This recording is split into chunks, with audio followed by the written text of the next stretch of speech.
Welcome back, Wolfpack. Verlis here to some more Fan Fridays, and Goliath is bringing this one back. So many Fan Fridays ago, we had a doubles Aron go and tear it up, and let's see how different it is in the 7th generation. New metagame, new Pokemon, new tools to use. Will this have a Z move? How can you doubles FEAR at all? Well, let's go and find out, because normally this Aron wants to be in Sandstorm and then just kind of like cycle through the opponents, but got a Trick Room next to it, so things could get pretty interesting, and let's see how it plays out. So Gyarados going to intimidate the Porygon and the Aron. The level 1 Aron I don't think really cares too much, and Tyranitar bringing the Sandstream that could actually make it easier for Aron to win. So let's see what happens. That's going to be a first turn protect. Makes a lot of sense. Also, that Fan Fridays was like so long ago, I can't really remember what happened. So we're just going to have a new experience in this new generation. Tyranitar getting the Earthquake down, and it's just going to be some damage onto the Porygon 2. And Porygon 2 is such a tanky Pokemon, it doesn't even care at all, but that's the Trick Room. So this is what I expected out of the strategy. Now, what do we get on top of it? So Porygon 2 going to be buffeted a bit by the Sandstorm, same for the Gyarados. And now Aron is in control. So what's it going to do with this Trick Room? It's just going to straight up Endeavor onto the Gyarados. Actually, I think it's coming back to me that it doesn't really matter, because what you do is you turn it into a 2v1 immediately. If they focus down the Aron, Trick Room is still up, so then you get to Shell Bell, Endeavor next turn, get all of your health back, and then you survive the Sturdy. So yeah, you could actually do the 2v1 Trick Room strat with this on the Aron, and then Porygon 2 just has enough damage to kind of like cover across everything. So that's going to be Endeavor onto the Gastrodon, and then the Tri-Attack to finish. This is nice. This is like watching poetry just happen. And then if Tyranitar decides to go for the Aron, are we going to watch that? No, it's sticking on that Porygon 2. Still not changing much of anything. Porygon 2 is taking a little bit of damage, and if at any time Porygon 2 needs to heal up, it can go for the recover. But this just seems like you might as well take out the Blaziken before it gets scary, or you go for the Tyranitar as well. So Tyranitar takes damage, and then Porygon 2 in the Tri-Attack. And really, I guess the opponent is doing the best thing. They're just wasting time if you're trying to KO this Aron. That's going to be a Sky Uppercut onto the Aron. Never mind, because dealing with the Porygon is kind of the way of slowing this down. But that's going to be the Sturdy, and now we're going to be the fastest Pokemon on the field next turn. And it's just one Pokemon down every turn. And wow, I didn't even think that was possible. I didn't think it was possible to do the FEAR Aron and have it be as efficient in double battles, if not more efficient. That the opponent only falls if they are weak or if like they're susceptible to the Sandstorm. But this is something different. And then there's a Shell Bell. So now Sturdy activates again. Yo, that is awesome. Just kind of like watching it all happen in a clean Pokemon battle.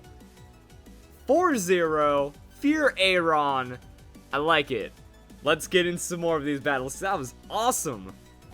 Okay, now that's different. I thought everything made sense. We just have the ultimate Trick Room domination, but this is going to be a different battle with the Weavile leading. I also look at the rest of the team, that there's a Weavile and a Greninja. So I guess the understanding is that by the time you're setting up the Trick Room and other things are happening, you have at least 1 or 2 turns left of Trick Room. If it goes wrong, then you bring in the other Pokemon, and now you have a Weavile and Greninja, which turn into Sweepers now that the Trick Room was worn off. So you kind of stall through your own Trick Room, and then you turn it around with some crazy speed. Weavile buys time pretty well. I guess Weavile has Fake Out, maybe even Protect. So even if there are a couple turns of Trick Room, you can Fake Out, Protect. Greninja can also Protect, maybe Water Shuriken for like quick chip damage. If, say, Porygon goes down, but the opponent still has a low Pokemon. And look at that shiny lead. This is going to be an interesting battle. So Weavile's Pressure going to lead it off. And Aron's going to Protect. So I don't see a Fake Out coming out of this Weavile initially. And it's just going to knock off for mad damage and speed onto the Gengar. But can't knock off the Focus Sash before the Focus Sash activates or whatever. You know what I meant I tried to say. But that's going to be a Protect. And Blaziken going to High Jump Kick onto the Weavile. And Weavile survives with its Focus Sash as well. Oh, that's going to make things... Oh, man. What is this? It also works the same way. That if you have Weavile kind of taking care of the opponent's Pokemon, then Aron is still fine to do Aron things. So Curse Body is going to affect the Ice Shard, but that means if Blaziken goes for the Weavile, Aron gets free damage, and it will with the Poison Jab, but now it's just a free Endeavor, and Aron still has Sturdy. Fun stuff. So my thought was, yeah, say Blaziken decides to target the Aron instead, well, now you just have full health at the end of the turn and the Blaziken's low anyways, and then you bring Greninja. So having the priority follow-up works pretty much just as well. Once you get into the rhythm, once you get in the momentum, it works just as well as though you were using the Trick Room setup. So now you see these double speed priority Pokemon. As long as Aron is alive, it can work in either environment, and that makes things pretty crazy. So now Blaziken just gets Water Shuriken into the face and dies, and that could be the Blaziken, or not Blaziken, that could be the Ash Greninja getting its form. If that happens, that'd be even crazier. Oh, no Battle Bond. Okay, but Dazzling Gleam from the Audino, going to go for some damage onto Greninja. Does more to the Aron, but this is where Aron Sturdy just, it works. Like, that's going to be the Endeavor. The priority takes down Audino, and then the next Pokemon comes in. If it hits Aron, it gets blasted to the face, and then no matter what, Aron still has this one, because then it has Sturdy. And even if all the other Pokemon go down, having this delayed, yeah, the opponent just forfeits.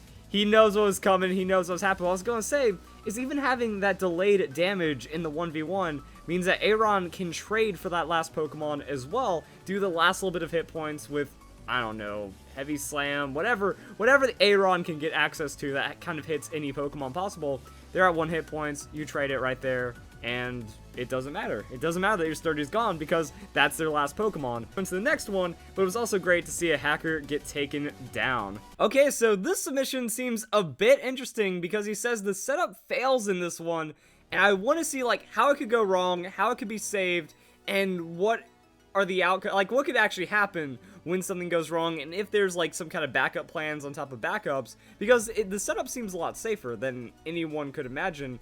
The biggest issue would maybe be a taunt or somehow completely shutting down the Porygon. So there are some other Trick Room Pokemon that you could just run reliably that could work next to the Aron and probably get the same amount of work done, or kind of find the same amount of effectiveness.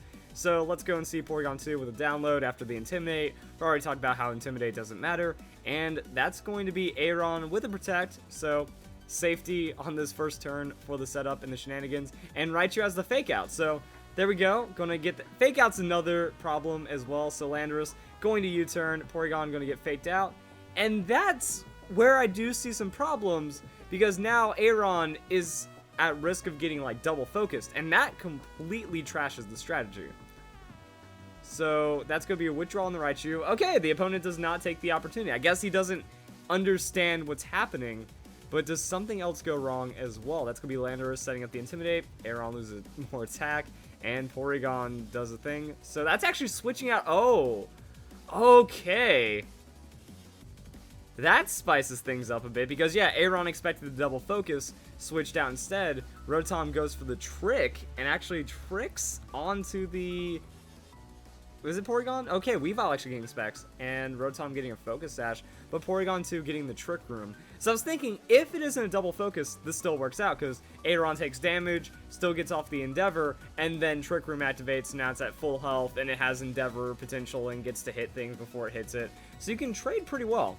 And maybe for those situations, having a Trick Room Pokemon that could hit both sides of the field could be pretty powerful. And how Weavile is just kind of locked into Ice Shard shenanigans, forcing the Landorus out, getting a freeze on the Tri-Attack. Rotom immediately thaws out into the Hydro Pump though, so not getting anything from the hacks. Weavile barely survives that Hydro Pump, but what is going to happen for this turn as well? Raichu going to Protect, and with these specs on the Weavile, pretty much the only thing Weavile can do is throw an Ice Shard onto the Raichu, because it doesn't make any sense to do it onto the Rotom.